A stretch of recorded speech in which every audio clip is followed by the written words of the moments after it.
Hiya, and welcome back to another video, another request video, and this one is from Eva. Again, another question from Eva. Thank you for your questions. I do have a to-do list, have quite a long list. Oh, I need to get my engagement ring actually. I forgot to wear it.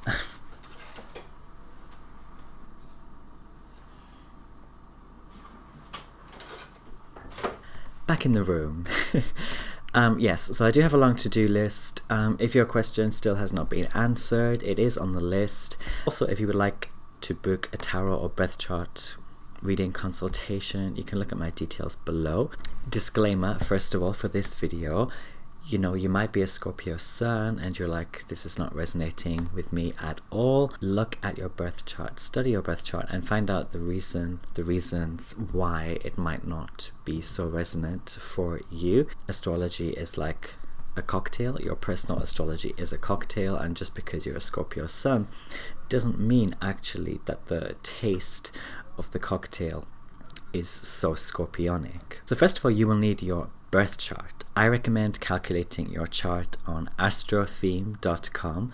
That's my favorite website. You need your birth time, the date, including the year, and also the location of birth. It doesn't have to be like really specific, like the hospital you're born in. So the first thing we can look at when we consider dating, because that's the question of this video, who does Scorpio date, is the 5th house. So check out what is going on in your 5th house to see how you or Scorpio might approach dating, because the 5th house deals with things that are casual, creative, and fun. I also want to emphasize the importance of Venus, the moon, Mars, and Mercury placements.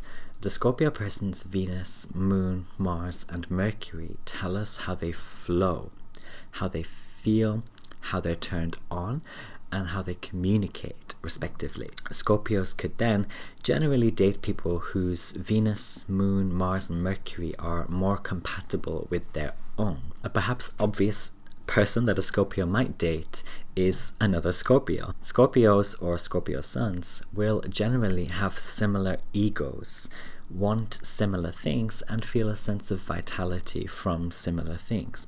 Still, some Scorpios might be too bored by this. Another thing to look at is the opposites attract principle. Taurus is the opposite zodiac sign to Scorpio, and so Scorpios may actually date Taurians. If they don't date Taurus suns, they might date people who have a stellium, which is 3 or more planets, or a lot of other kind of astrological shiz going on in Taurus.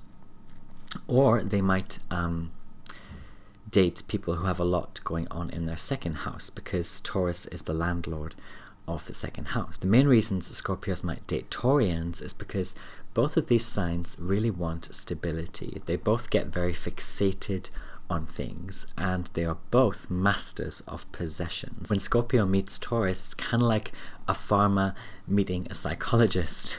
On the surface, very different occupations, yet together they both seek stability that is abstract and physical. Of course, many Taurians will piss off Scorpio because this is oppositional energy, often causing Scorpio to view Taurus as superficial, slow, or mentally uninteresting. Another type of person Scorpio might date is the Aries or Aries sun person. Again, if not Aries sun, this other person might have a stellium in Aries, or lots of shiz going on in their 1st house, Aries being the landlord of the 1st house. The first reason Scorpio may date Aries is that, astrologically speaking, they quincunx each other.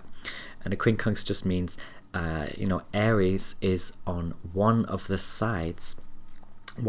sides of Scorpio's zodiac opposite, which is Taurus. The 2 signs opposite, the 2 signs on either side of Taurus quincunx Scorpio. So yes, a quincunx is often described as totally unknown territory or energies that are so different and alien to each other that they rarely cross. When it comes to dating, however, Quincunxes can be amazing because many people are attracted to people who seem to be like totally different, who seem to be like a new wilderness to explore. And this is right up Scorpio's street because Scorpios are famous for loving an investigation or a mystery. That being said, based on this quincunx principle alone, Scorpio could also find Gemini to be just as intriguingly unknown. However, I do want to emphasize that Aries will be the more attractive quincunx for a second reason. Aries and Scorpio are both ruled by Mars, the planet of willpower, passion, and conquering. Scorpio is ruled by the yin side of Mars, while Aries is ruled by the yang side of Mars. So, dating in Aries could be excitingly explosive and sexy.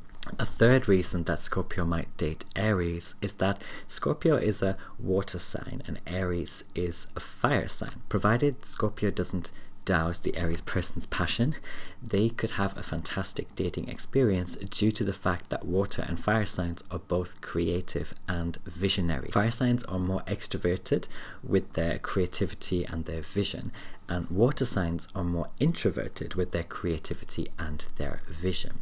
And so the Aries could really positively bring out the Scorpio's creative, visionary energies that they may otherwise have been very private or secretive about. Not only this, but Scorpio is kind of like a fire-water sign actually, due to the fact that they are ruled by Mars.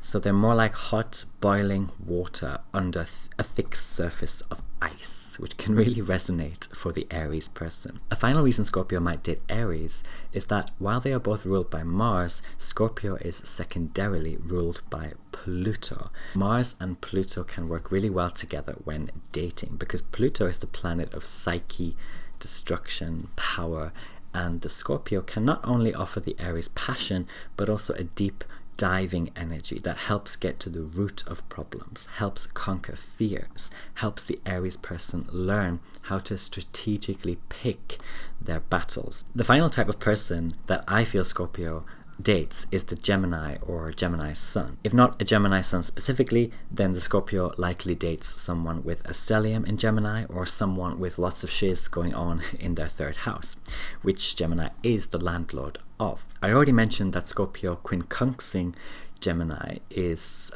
or can make these two energies interesting for dating.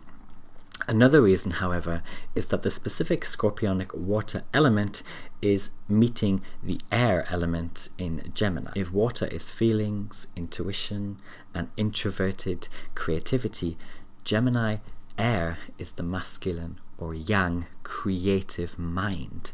It is mental relating and messaging as well. And Scorpios tend to love a good code to crack, and Geminis tend to collect all kinds of interesting information on this or that idea. And so this is kind of like the scorpionic undercurrents meeting the curious air. And I imagine these people dating could converse for a long time about conspiracy theories or why certain people think the way they do and say the things they say. Or they could quite simply love sharing the gossip and dirty secrets about everyone and everything in their lives. Final reason that Scorpio really might date a Gemini is that they both love mind games. Hopefully this is not anything manipulative or deceptive, but they will generally enjoy stimulating each other mentally, especially in the early stage of dating. This is because Scorpio will try to suss out why Gemini is interested in all these things, or what Gemini, like what exactly Gemini is really about amongst all that data. And Gemini will enjoy both feeling genuinely listened to, as well as the thrill of having to think even more on their feet about the emotional and psychological reasons for all of their many communications and relations. And I emphasize this point of feeling genuinely listened to because a lot of Geminis just feel like they're spouting information, they're just conversating to fill in the gaps, and that they might not necessarily feel so listened to. So they actually really, I think Geminis really like it, they get truly stimulated when someone shows a genuine interest in in the shit that they're talking about, and that they're not just feeling shut down or ignored despite all the talking. So yeah, that will conclude this little vid. Thank you again, Eva, and thank you everyone else for watching, and I'll see you next time for another one. Take care, have a lovely hump day. Mwah.